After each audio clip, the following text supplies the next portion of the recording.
perché tutti c'hanno i froci, c'hanno i zingari. Io tutta la merda che sta a Tor Sapienza l'ho vista in tutta Roma. Ma non so io che sono razzista, sono loro che sono negri. Ma che c'entro io che Gesù Cristo ha fatto i bruciati? Ma è colpa mia. No. Ma che Gesù Cristo li sono usciti male questi. Ha messi a forno e si sono bruciati. Ma lo paga io sco. Italy needs our help. Once again, Italy finds itself being one leg short. Lol. Many Italians are ready to wear a burqa as a fashion statement and eat shish kebab wrapped in injera with real mozzarella di bufala, with a nice glass of wine, and they're ready for all of that and then just mix things up and just, you know, be beautiful like that. But they can't, because there is like the other 50% that is just completely stopping that. It's insane. Italy is just eating itself out. Italy is like a plant that is just ready to go and flower. But then there is like these dead, dry plants that they just steal life from those other plants that are ready to go, and they just like, and everything just stays always there. But I mean, that's the Italian politics, because the only ones that are really enjoying these entire situations are the politicians.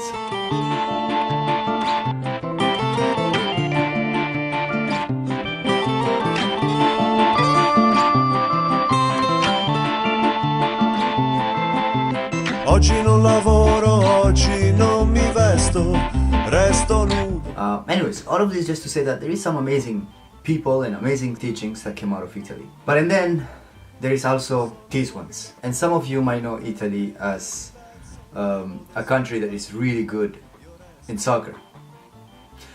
Oops! Italy has been defeated by Sweden and didn't make it to the World Cup, and lots of Italians are blaming immigrants. What a surprise. Like this other dickhead right here. Oltre che una squadra dei profughi, ci siamo fatti anche menare e ora li stiamo curando a casa. Una volta l'Italia menava e vinceva, adesso ci menano e piagniamo. Ha portato tutti gli stranieri in Italia, è successo questo, che non c'è più un italiano che mena. Andiamo in Svezia e ci menano. Ci siamo svegliati. Dobbiamo cambiare le regole. Le primavere sono fatte tutte da stranieri, basta. Il calcio è fatto agli italiani, questo è il campionato italiano. Johansson, what the fuck is that? What kind of soccer player name is that? We've never even heard of that name. What, is he like an IKEA wood making guy? So those were like the comments that came out of many Italians when they got defeated by the Swedish and didn't make it to the World Cup. And then everybody's, you know, being like, oh, but Buffon, at least he deserved. I mean, you know, he's such a good man. Fuck him. That guy who is a fascist, who had a fucking shirt that says Boia Kimola, which is like a fascist saying. That being said, Italy did fuck up a lot with the refugee situation that is happening and so on. Even with Libya, they even worked together to the killings of all these refugees, either in land in Libya and on the sea. And yet, Italy is also one of the, if not the only European country that is opening the doors to refugees. There are Italians that are helping, and of course they're doing it with the money that comes from the European Union, and they are creating centers, they're giving shelter and clothes and so on with that money. There is also a huge part that says it will do all of those things, but they're not doing any of that. They are taking the money from the European Union and they're just displacing them wherever they find a space available, anywhere. Could be in cities, big cities, small cities, in remote, tiny ass small little towns, and they don't give a flying fuck. There is no follow-up, there is no assistance, and many of these people are even separated, divided from their own family members. It's like there is a father and a husband in Rome, let's say, and while the wife is in Milan. Those people, they cannot leave the territories that they have been assigned to stay in, because if they do, because also they have curfews, if they do, then they can come back and they will not get that assistance, they will not get that help, because they're supposed to get a certain amount of money a day, which is, you know, their food and their basic needs, like very basic. And a lot of Italians are even pissed off about that. They're like, what the fuck, what about us? We're not even getting that basic minimum. Resto nudo e manifesto, faccio un gesto e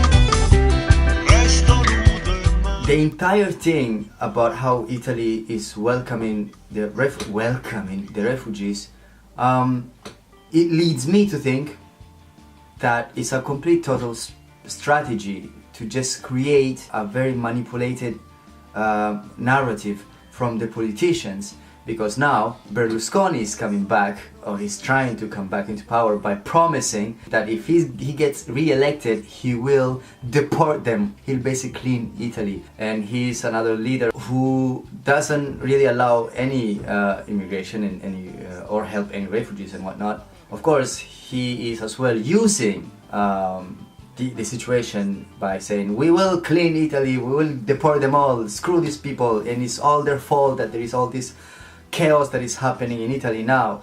And a lot of people now are just also, you know, attacking the refugees, and they're blaming refugees for everything, although refugees are not doing anything.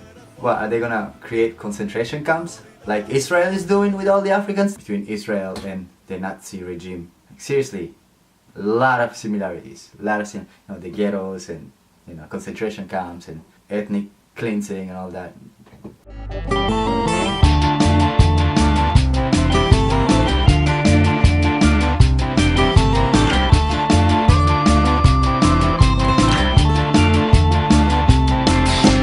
Penso a meno stress e più farfalle, meno chiacchiere alle spalle.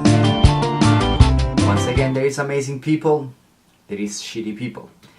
So Italy needs a lot of help to find a balance within those two. They're doing these TV shows where, you know, the immigrants just get provoked, and the TVs are owned by, you know, some of these politicians themselves, and where they actually give clear order, go and provoke refugees and make them act in a violent way and film everything so that we can scare the people, and we will come and tell them, don't worry, vote for me and we'll take care of these Africans. E qui stiamo alla stazione Termini di Roma, la principale stazione, con la troupe e vi hanno tirato i sassi. Una roba pazzesca, guardi. Hanno cominciato a prendere queste pietre e a tirarle. E per fortuna che più là c'era la polizia. No, guardi, adesso cerchiamo di riportare un po' d'ordine. Ci ricolleghiamo subito, Santanchè, tra pochissimo.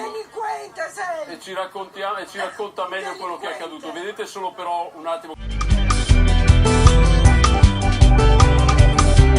Resto nudo e manifesto. So now this message is going across Italy, and everybody's outraged. Oh, these black people, they should be thankful. They should be just silent. Keep their fucking mouth shut. Sit down and give thanks to us that are helping them and welcoming them into our country. Complete total white supremacist kind of belief of, like, no, white superiority complex and bullshit like that. First of all, refugee doesn't mean defenseless, powerless being who's just gonna be there and be like, yes sir, oh, that's what you want, oh, I get it. There is a guy in Macerata who just went for a mass shooting. Someone he even tried to be in the politics and be elected as for the Lega Nord, which is one extremely racist party. He shot 6 people, all Africans. He just went and is like, I wanna shoot black people. And he did it. No one is saying anything. Nobody's talking about it. But if it was a refugee, he would have done such a thing. Wow! Can you just imagine? Check out this other video where the refugees get provoked and then the Italians are there and they're ready to kill them. I mean, you see them Italians right in front of the cops saying to the refugees, I will kill you, I will cut your throat, come out of this building and we will kill you. Isn't that supposed to be illegal? They're saying that, and they're actually going after them. The cops should arrest these people.